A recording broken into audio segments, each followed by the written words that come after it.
Assalamualaikum दोस्तों, I'm back again with another video and today we'll discuss dense E vaginatus along with other cusps. कल हम लोगों ने dense invaginatus cover किया था. If you haven't watched the complete video, kindly go to my channel and watch that video so that you can know the difference between dense invaginatus and dense E vaginatus. Now, what is dense E vaginatus? Development of an abnormal globe-shaped cusp or a projection of enamel in the region of the central groove. अब ये क्या होता है? एक abnormal globe-shaped cusp होता है. In another words, easy words में कि एक cusp होता है, एक projection होती है enamel की, जो कि सेंट्रल ग्रूव में प्रेजेंट होती है. ये कहाँ पे प्रेजेंट होता है? बक्कल और लिंगुअल कस्प के दरमियान में, जिस तरह से हम यहाँ देख सकते हैं. This is the buccal cusp and this is the lingual cusp and this is present over here in the central groove. In this picture as well, this is the buccal cusp, this is the lingual cusp, और ये यहाँ पे central groove के अंदर है. ठीक है. Now we'll see the clinical features. Primarily affects the premolars. तो अब ये सबसे ज़्यादा कहाँ पे affect करता है? Premolars को affect करता है. It is present on the premolars. Usually bilateral but can be unilateral too. Now what is bilateral? It means it is present on the both sides of the arch. Arch के right quadrant में है तो arch के left quadrant में भी present है. ठीक है. Mandibular predominance, what does it? It means it is usually present in the mandibular arch. Alright. Narrow pulp chamber. अब ऑब्वियसली पल्प चेंबर नैरो होगा. एक प्रोजेक्शन है एनामल की, वो एक जगह घेर रही है. ठीक है. पल्प को डिस्प्लेस कर रही है, तो पल्प चेंबर जो होगा वो नैरो होगा. Now enamel surface of this cusp is thin, जो कि मैं आपको पहले भी बता चुकी हूँ और दिखा चुकी हूँ. Thus when it breaks down infection takes place. अब क्या हो रहा है कि जब ये थिन पार्ट है एनामल का, ठीक है, इसका वेयर ऑफ होगा during mastication and due to this what will happen? Infection will take place. वहाँ पे इन्फेक्शन हो जाएगा, due to which necrosis will take place. Pulp की डेथ हो सकती है, नेक्रोसिस हो सकता है. ठीक है. And moreover abscess formation भी हो सकती है. अब इसका कॉज क्या है? एग्जैक्ट रीज़न इज़ अननोन और unclear, but it can be associated with certain syndromes. अभी एसोसिएटेड हो सकता है किसी सिंड्रोम के साथ, लेकिन हमें एग्जैक्ट रीज़न अभी नहीं पता इसकी. कॉम्प्लिकेशंस पे आते हैं. Tooth fracture. Extra cusp is prone to wear and fracture, हम ऑलरेडी डिस्कस कर चुके हैं कि काफ़ी थिन होगा, जाहिर है, तो उसका फ्रैक्चर भी हो सकता है, उसका वेयर ऑफ भी हो सकता है ड्यूरिंग मास्टिकेशन. तो टूथ का फ्रैक्चर इज़ पॉसिबल.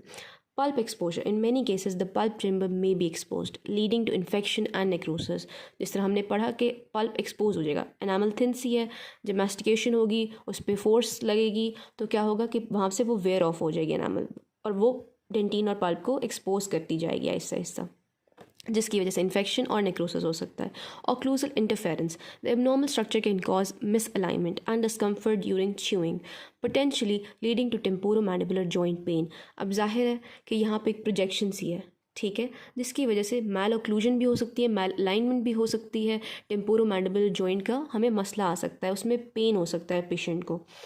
अब आपको अंदाज़ा होगा कि जब हम फिलिंग करते हैं, अगर ज़रा सा भी हाई स्पॉट रह जाता है, थोड़ी फिलिंग ओवर फिलिंग हुई भी होती है, हाई स्पॉट रह जाता है, तो पेशेंट यूजुअली हमारे पास पेन के साथ आता है कि उसका जो दांत है वो प्रॉपर्ली ऑक्लूड नहीं कर रहा है. तो इस तरह से अगर ये एनामल प्रोजेक्शन है और मैल ऑक्लूजन है वहाँ पे, प्रॉपर्ली आपका जॉ जो है वो क्लोज नहीं हो रहा, तो टेम्पोरोमैंडिबुलर जॉइंट का मसला हो सकता है, उसमें पेन हो सकता है. ओके.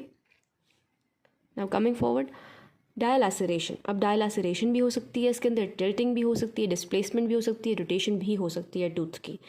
ये सारी रीजंस जो हैं इस कंडीशन की वजह से हो सकती हैं. अब इसका ट्रीटमेंट क्या है? अगर बहुत सिवियर है तो इसमें मोस्ट प्रॉब्ली एक्सट्रैक्शन कर दी जाती है. ठीक है. Now we are going to discuss what is talon's cusp. अब इसको हम टैलेंस क्यों कहते हैं? पहले तो मैं आपको इसकी रीज़न बता दूं. क्योंकि ये एक कस्प होता है, एज एनामल प्रोजेक्शन होती है, जो कि रिजेंबल करती है एक ईगल के टैलेंस को. ईगल है and it is projecting towards the talons of the eagle. ठीक है.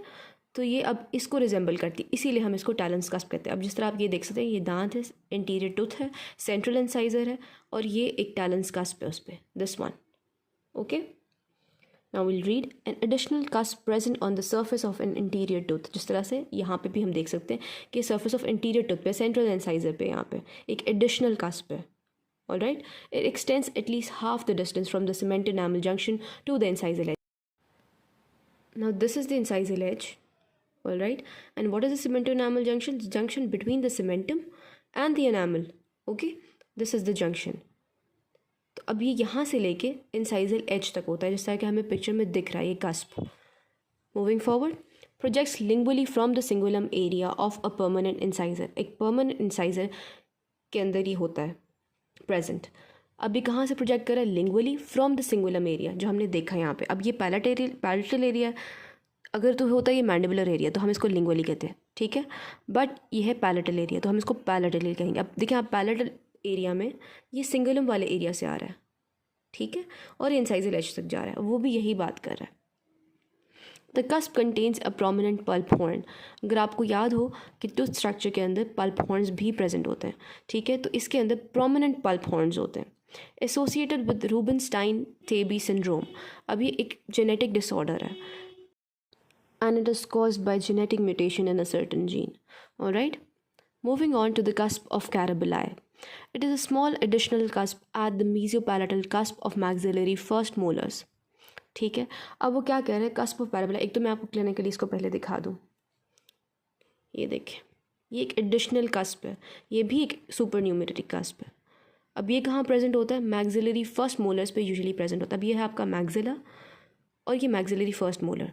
जिस तरह से उसने कहा कि सबसे ज़्यादा कहाँ पे होता है? मीजियोपैलेटल कास्प पे होता है। अब ये देखें, ये है इसकी मीजियल साइड एंड ये है इसकी डिस्टल साइड। ये मीजियोबकल कास्प एंड दिस इज़ द मीजियोपैलेटल कास्प। बात प्रूव हो गई। A small additional cusp at the mesiopalatal cusp of the maxillary first molars। अब उसने भी यही बात कही थी कि mesiopalatal cusp के ऊपर एक small additional cusp होता है जिसको हम बोलते हैं cusp of Carabelli on maxillary first molars। It is also known as Carabelli's tubercle और tuberculum anomale। ऑलराइट, आपने इन टर्म्स को भी याद रखना है क्योंकि ये पूछ लेते थे MCQs के। ये तो था मैक्सिलरी आर्च में, लेकिन सिमिलरली अगर इसी तरह का एक कस्प मैंडिबुलर आर्च में हो और हो कहाँ पे? मीजियोबकल कस्प पे। कहाँ पे? मैंडिबुलर परमानेंट या डेसिडुअस फर्स्ट मोलर पे, तो उसको हम प्रोटोस्टाइलेट कहते हैं, ठीक है। वो भी मैं आपको दिखाती हूँ। This is a protostylid, this is the mandibular first molar. Permanent, it can be permanent और कैन बी डेसिडुअस, ठीक है। अगर यहाँ पर एक एक्सेसरी कस्प होगा जिस तरह से यहाँ पे बना हुआ है, then this cusp will be known as protostylid. अब इसका एज सच कोई क्लिनिकल प्रॉब्लम नहीं होता।